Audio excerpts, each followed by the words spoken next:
Guys, it's Priscilla from the La Gardenista Pharmacy again. All right, so we're gonna do a redo of these bees. So I'm getting a new, instead of a package this time around, I'm gonna get an established overwintered nuke from a local company here in Delaware versus buying it from out of state.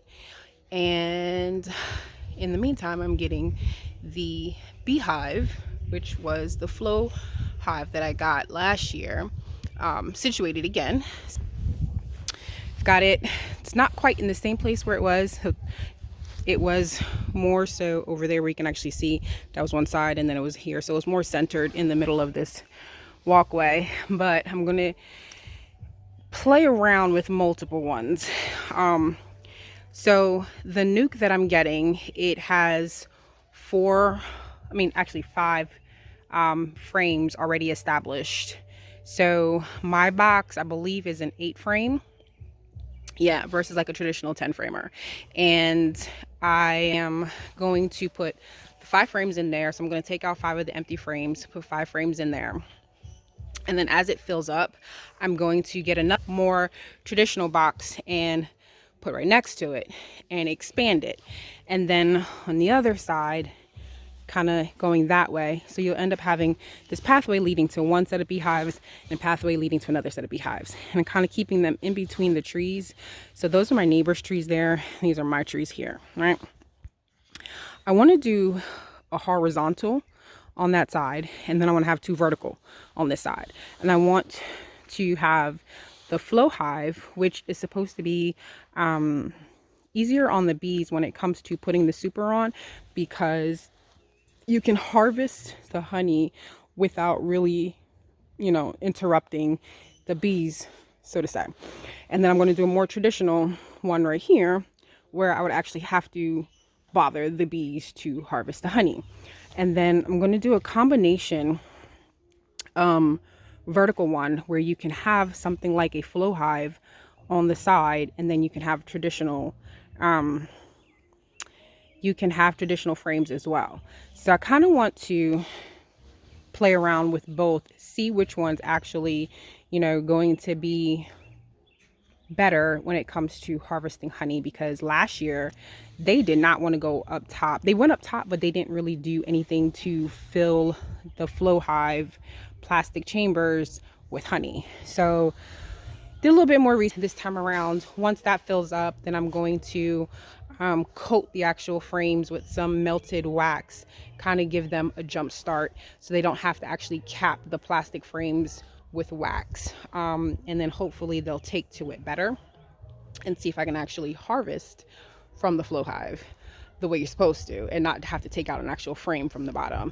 And then I was told to always have more than 1 hive, because if one, like how mine went weak last year because it probably swarmed and I didn't realize that it was swarming.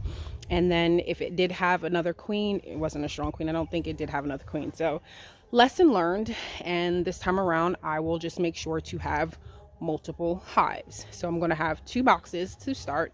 And if, the funds allow itself, time allows itself, ahead and put another horizontal. I'll put a horizontal one over on that side. So this walkway will lead to vertical hives and then lead to horizontal hives, because I don't really plant much back there anyway. I've got 1 banana plant there that's going to get really tall and kind of frame it out, and then I may do another banana plant in the middle. I've got a shoot that can't really see it, maybe, yes you can, I got it right there. So that little tiny black thing right there is a banana shoot, and it's struggling a little bit. I had it in the ground here, so I'm gonna take it inside and try to pot it and then see. And then I've got another one all the way down in the corner. It's actually starting to shoot up some green, that one right there. Yeah, so I'm gonna leave that there because it's gonna kind of provide some shade for the chicken area. But then I'll probably do one right there in the middle between that hive and the future horizontal hive that will go in the back between those trees. And obviously, yes, I'll cut down the weeds that are popping in through the neighbor's fence, but that's the goal. That's the goal. So we'll see. I'll take you guys along with me a little later when I go and actually pick up the bees. All right, so I'm here to pick up my birds. Not my birds, crap, my bees. He's getting them ready. If you can see them. Douglas Bee Apiary in Newcastle, Delaware. So yeah, they're coming, guys. All right, so bees are in the trunk. We're home. I'm about to suit up and get them set outside before the sky opens up again. So hold on. This is gonna be real interesting though, trying to do this holding the phone, but I'll try to document as much as I can. So hold on. All right, so for the most part, I'm all suited up. Get my gloves on, show you guys the bees. So they are here in this box. He did a pretty good job getting them all in there.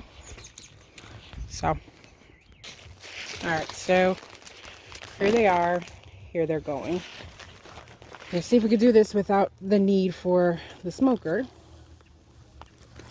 without getting stung. All right, so that's the view that you guys are going to get for now. And you'll see what I get them in. So I'm going to err on the safe side and just light up this smoker real, because I ain't trying to get stung. All right, I can do this real quick without it. It's going to take more time to light it up than it is to get the 5 frames in there.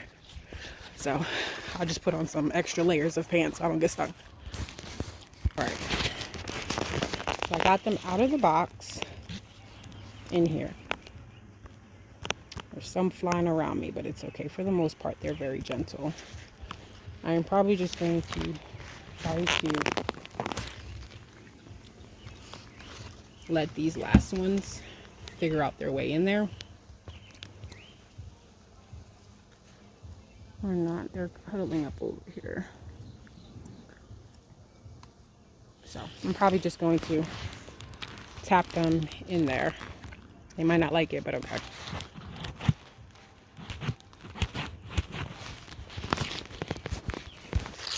So I'm going to take a few steps back, let them get semi-acclimated to where they are. I'm going to cover them up and let the rest of them make their way in.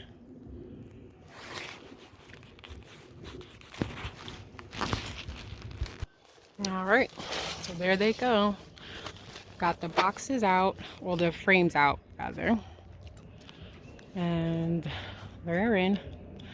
I left the nuke box kind of right next to the entrance, so the last handful of scragglers can make their way in.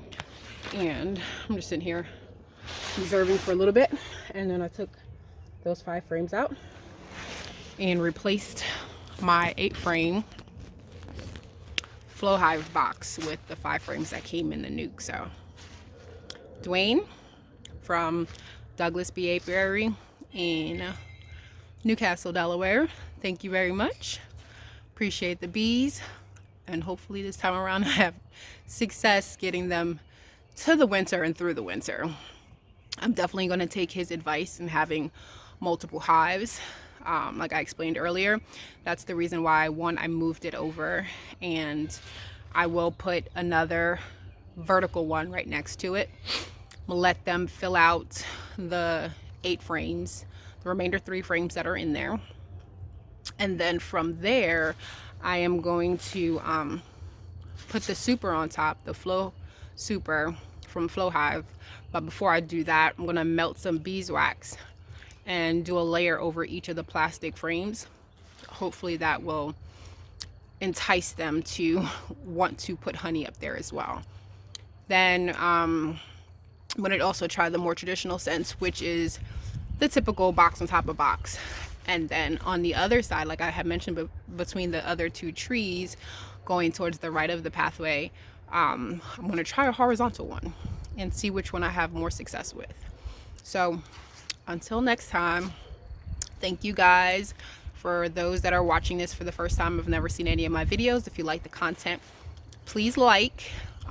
If you have any suggestions or comments on this beekeeping lifestyle, because obviously I'm still a newbie. This is my second attempt at it. The first attempt, it looked like it was going good, but then it wasn't so good afterwards. So leave me some comments, some suggestions on how I can make this work and be successful doing it. And also share, subscribe, hit the notification button. So till next time, guys, see you soon. Bye.